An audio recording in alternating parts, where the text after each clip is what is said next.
పెట్టుకున్నారు? ప్రజలకి మీరు పక్షాన నుంచుంటున్నారా? ఖచ్చితంగా ప్రతిపక్షం అన్నప్పుడు మేము ప్రజల పక్షాన నుంచుని గొంతెత్తుతామండి. తప్పేముందండి ఇందులో? మీరు సూపర్ 6 హామీలు అన్నారు, పిల్లలు స్కూల్స్కి వెళ్తున్నారు, అమ్మఒడి మేము గతంలో టైంకి జగనన్న డబ్బులు ఇచ్చేవాడు, మీరేదో తల్లికి వందనం అన్నారు, ఎక్కడ ఇస్తూ ఉన్నారు? ప్రతి తల్లికి ఇస్తా అన్నారు. ఎంతమంది పిల్లలు ఉంటే అంతమంది పిల్లలకి ఇస్తా అన్నారు, మీరు ఇవ్వలేదు కదా. దాని గురించి మేము గొంతెత్తుతుంటే ఏం తప్పు ఉందండి? ఇప్పుడు కాలేజ్ పిల్లలు అందరూ కూడా డిగ్రీలకు కానీ లేకపోతే ఇంజనీరింగ్లు కానీ వివిధ కాలేజీల్లో ఆల్రెడీ వాళ్ళు రన్నింగ్ ఇయర్ అకాడమిక్ ఇయర్ నడుస్తూ ఉంది. మరి వాళ్ళకి ఫీజులు కట్టాలి. గతంలో విద్యా దీవెన, వసతి దీవెన జగన్మోహన్ రెడ్డి గారు ఇచ్చేవారు ముఖ్యమంత్రి కింద ఉన్నప్పుడు, విడతల వారీగా ఇచ్చేవారు. మరి మీరు ఎందుకు చేయట్లేదు? దాని గురించి ప్రశ్నిస్తే జైల్లో పెడతారా? దేనికి జైల్లో పెడతారండి? ఎందుకు జైల్లో పెడతారండి? పాపం ఇంటూరు రవికిరణ్ అని చెప్పి ఆయన్ని మొత్తం ఆంధ్రప్రదేశ్లో ఎన్ని పోలీస్ స్టేషన్లు ఉంటాయో అన్ని పోలీస్ స్టేషన్లు తిప్పుతున్నారు. ఇప్పుడు రాజమండ్రి వచ్చారట, మేమందరం పరామర్శకు వెళ్తాం. అసలు మేము అడుగుతాం, అసలు రాజమండ్రి స్టేషన్లో ఉన్నారా? పాపం వాళ్ళు భార్యా పిల్లలు వాళ్ళందరూ కూడా పాపం తిరుగుతూ ఉన్నారు. మొత్తం అన్ని స్టేషన్లు, రాష్ట్రంలో ఎన్ని స్టేషన్లు ఉన్నా అన్ని స్టేషన్లు తిప్పుతున్నారు. అంటే దేనికి అని అడుగుతున్నా. ఇది ఏమన్నా ఉగ్రవాదా? సోషల్ మీడియాలో పోస్టులు పెడితే ప్రభుత్వం చేసే తప్పిదాల గురించి ప్రశ్నిస్తే గొంతు నొక్కుతారా? ఇదెక్కడ న్యాయం అండి?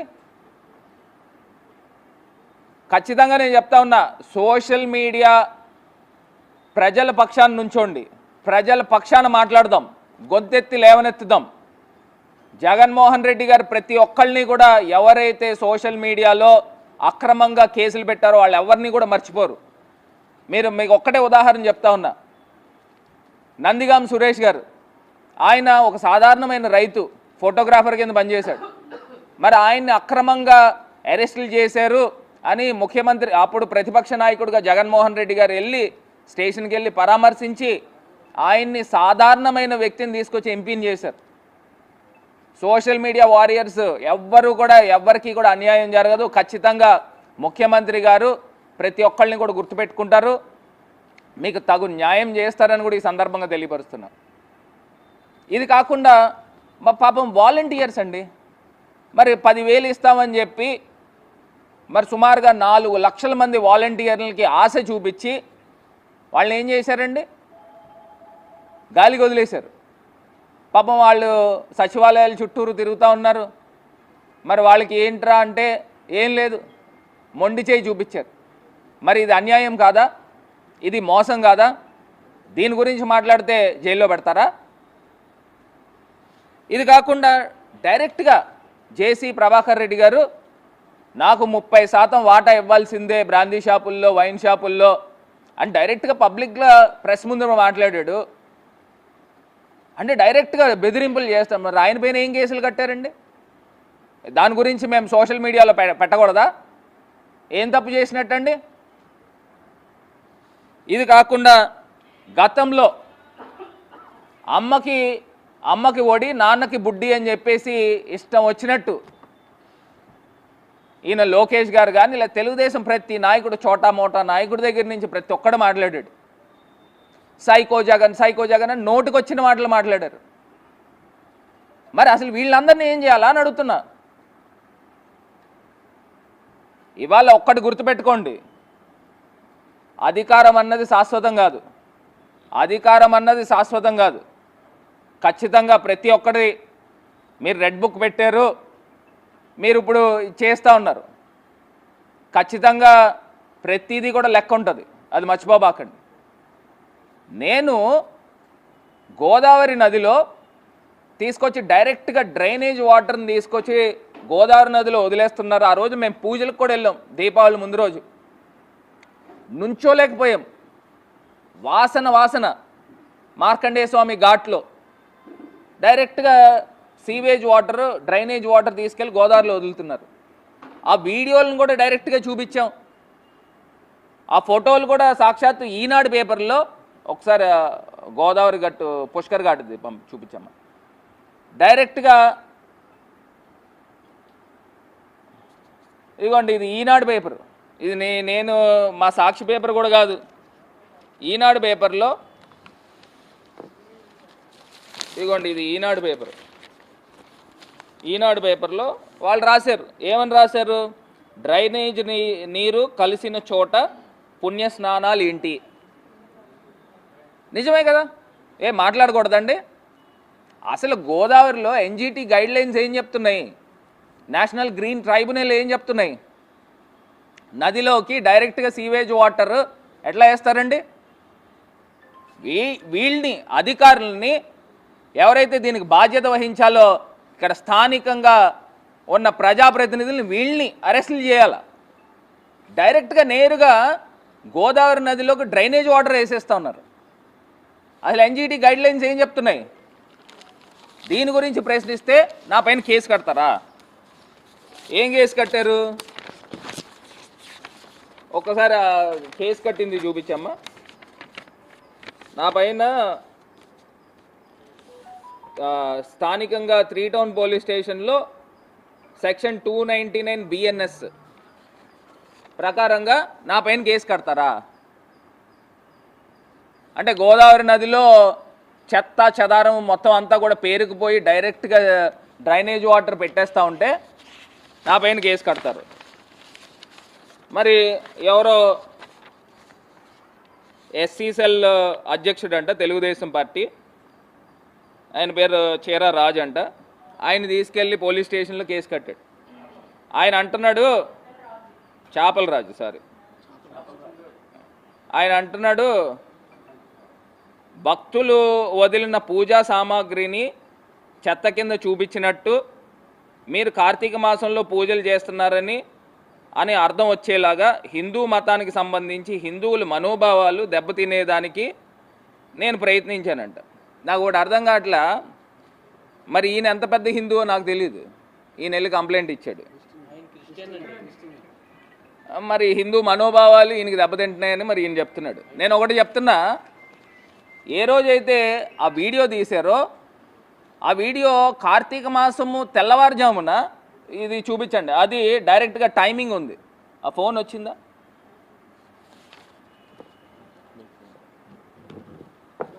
కార్తీక మాసము, ఇది నాది కాదు, అది ఆ టైమింగ్ చూడండి, జూమ్ ఇన్ చేయి, కిందకి రా, అది పైకి వెళ్ళు. 3వ తారీఖు నవంబరు 4:37. ఇక ఇదే ఫోన్లో ఆ వీడియో తీసింది, ఇదే ఫోన్లో. ఆ రోజు ఏంటండి, కార్తీక మాసము ఆ రోజే ప్రారంభమైంది. ఆ రోజు ఇంకా జనాలు ఇంకా రాలే. మరి అప్పుడు ఈ చెత్త చెదారం ఎక్కడి నుంచి తీసుకొచ్చి ప్రజలు వేస్తున్నారండి? అంటే ఇవన్నీ కూడా ఆ పూజా సామాగ్రి ఇంకా మొదలే పెట్టలేదు. కొంచెం జూమ్ అవుట్ చేయి. ఆ ప్రజలే ఇంకా ఎవరు రాలా. ఇవన్నీ ఈ చెత్తా చెదారం కనబడేది డైరెక్ట్గా డ్రైనేజ్ వాటర్ అవుట్లెట్లోంచి వచ్చిన నీరు. ఇది ఆ నీరు డైరెక్ట్గా కనబడుతూ ఉంది. ఇప్పుడు ఆ నీరుకి సంబంధించి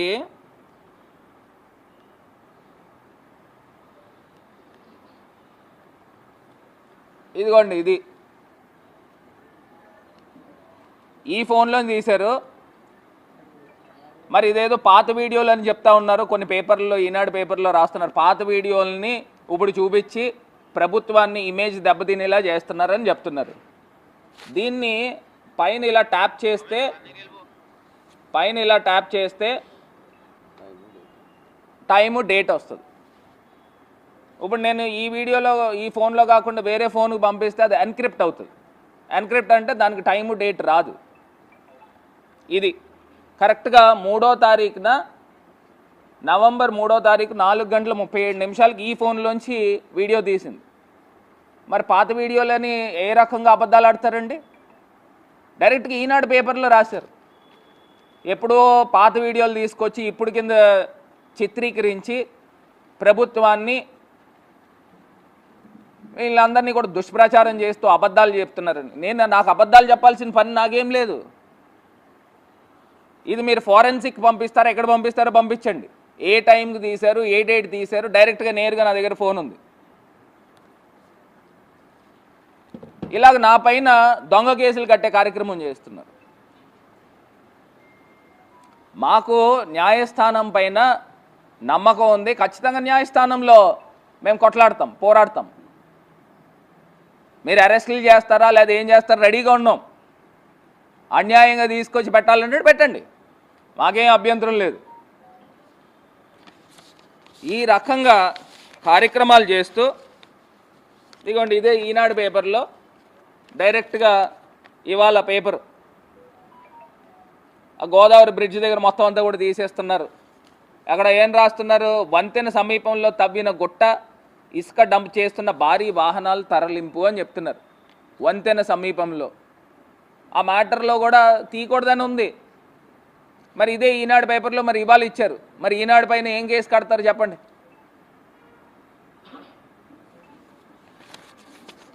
మరి ఈ రకంగా వ్యవహరిస్తూ, ఈ తీరుతో వ్యవహరిస్తూ,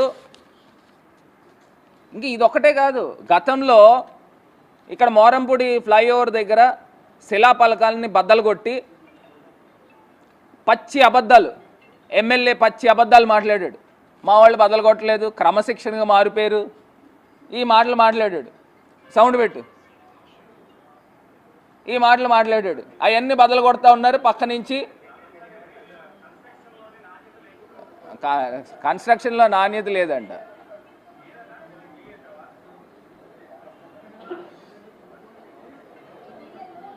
ఇలా నేరుగా ఈ రకమైన కార్యక్రమాలు చేసి మేము డైరెక్ట్గా ఎస్పీని కలిసాము, డీజీపీని కలిసాము. నెక్స్ట్ వీడియో పెట్టు. నెక్స్ట్ డీజీపీని కలిసాము. మరి వీళ్ళపైన ఏం కేసులు కట్టారు? ఇంకోటి ఎస్పీని కలిసాము, ఏం కేసులు కట్టారని అడుగుతున్నా. అంటే అది తీసుకున్నారు ఇంకంతేనా? దానిపైన న్యాయం చేయరా? నేరుగా వీడియోలు కనబడుతున్నాయి కదా. ఇది కాకుండా పాపం ఒక పిల్లోడిని, సాయి అనే ఒక పిల్లోడిని చితకబాది తలబద్దలు కొట్టి 14 కుట్లు బండి. ఆ కొట్టిన వీడియో కూడా ఒకసారి చూపించు. ఆ కొట్టిన వీడియో సీసీ ఫుటేజ్ ద్వారా చితకబాది బండరాయి తీసుకొచ్చి నెత్తికేసి కొట్టాడు. స్క్రీన్ పెద్ద చేయడం అవుదా?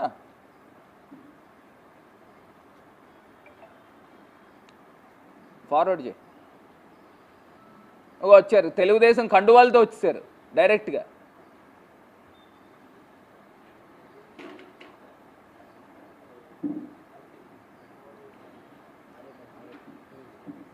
మూలగొయ్య దగ్గర అది చూడండి, కొడుతూ ఆ పిల్లోడిని కొడుతూ అక్కడ కిందన బండరాయి ఉంటుంది. ఆ బండరాయి తీసుకెళ్ళి నెత్తికేసి కొట్టాడు. ఒక బండరాయి ఎత్తాడు.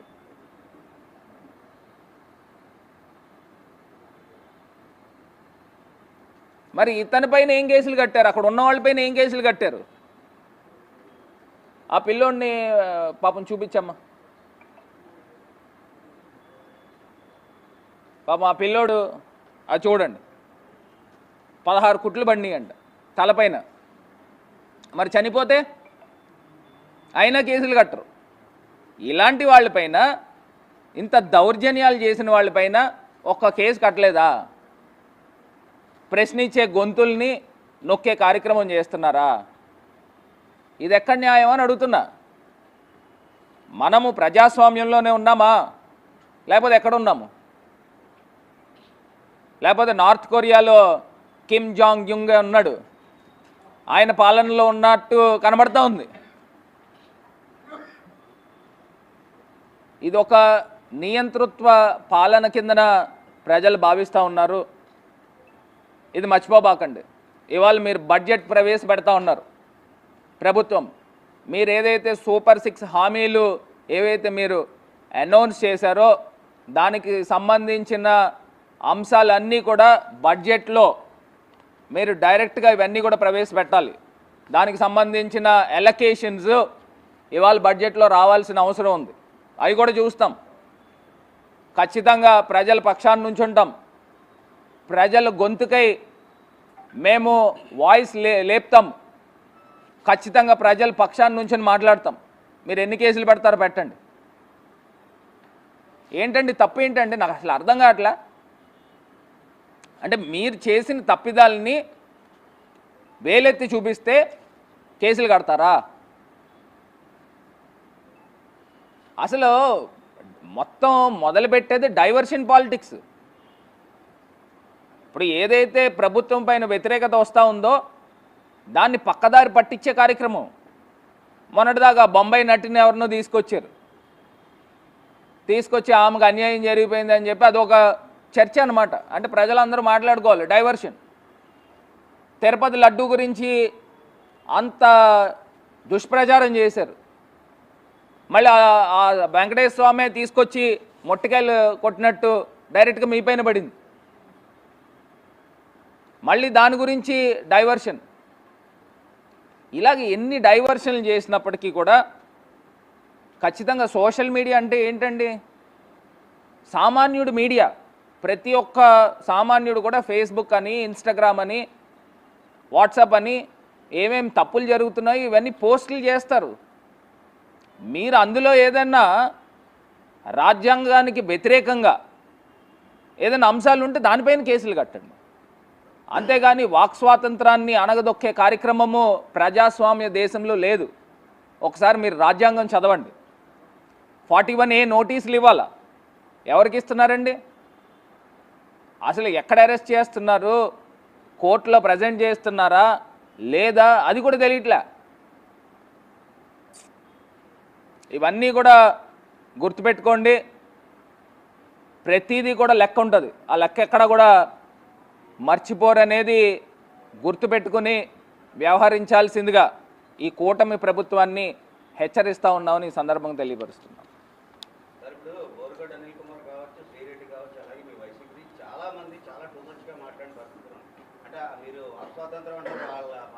అలా కాదండి, అట్లా కాదు. వీళ్ళందరూ వైఎస్ఆర్ కాంగ్రెస్ పార్టీ వ్యక్తుల,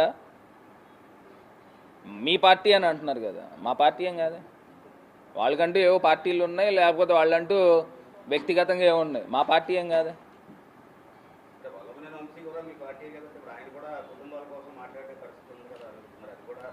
నేను ఏం చెప్తున్నాను, ఆయన తెలుగుదేశం పార్టీ ఎమ్మెల్యే కింద గెలిచాడు, అది మర్చిపోపాకండి. తెలుగుదేశం పార్టీ ఎమ్మెల్యే కింద గెలిచాడు. ఇప్పుడు ఒక్కటి అంశము, ఈ రకమైన డైరెక్ట్గా మాజీ ముఖ్యమంత్రి, ఇప్పుడున్న డిప్యూటీ సీఎం, అప్పుడు మాజీ ముఖ్యమంత్రి కింద ఉన్న చంద్రబాబు నాయుడు గారు, లేకపోతే వాళ్ళ కొడుకు ఏం మాట్లాడారండి? వాళ్ళపైన ఇప్పుడు ఏం కేసులు కట్టాలని అడుగుతున్నా.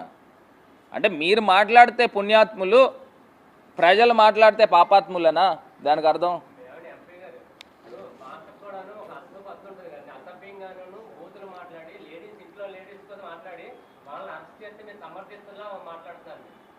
ఎవరిని అంటే అట్లా కాదు.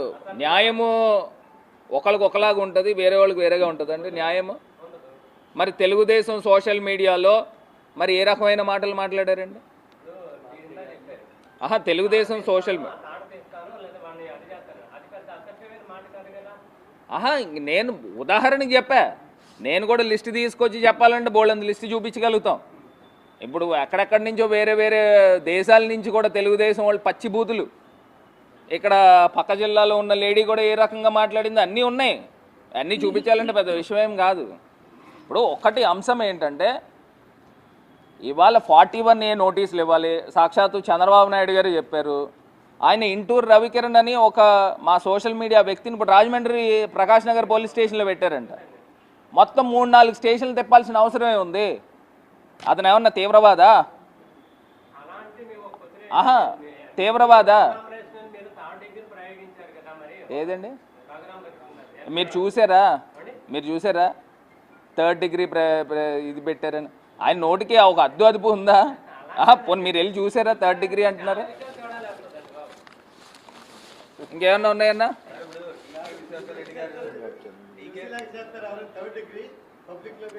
మరి ఆయన అంటున్నాడు, ప్రశ్న ఇచ్చినప్పుడు దానికంటే ఒక ఆధారం ఉండాలి కదా. అట్లా కాదండి. ఇప్పుడు ఊహాగానాల మీద నేను సమాధానం చెప్పలా. ఊహాగానాల మీద నేను పెట్టుకోలేను. మీరు ఒకవేళ ఏదైనా ఉంటే మీరు ప్రూఫ్ ఉంటే దాని మీద మాట్లాడతాను. 3rd డిగ్రీ అంటే కాదు, మరి అట్లా కాదు. ఊహాగానాల మీద నేను చెప్పలేనన్నా.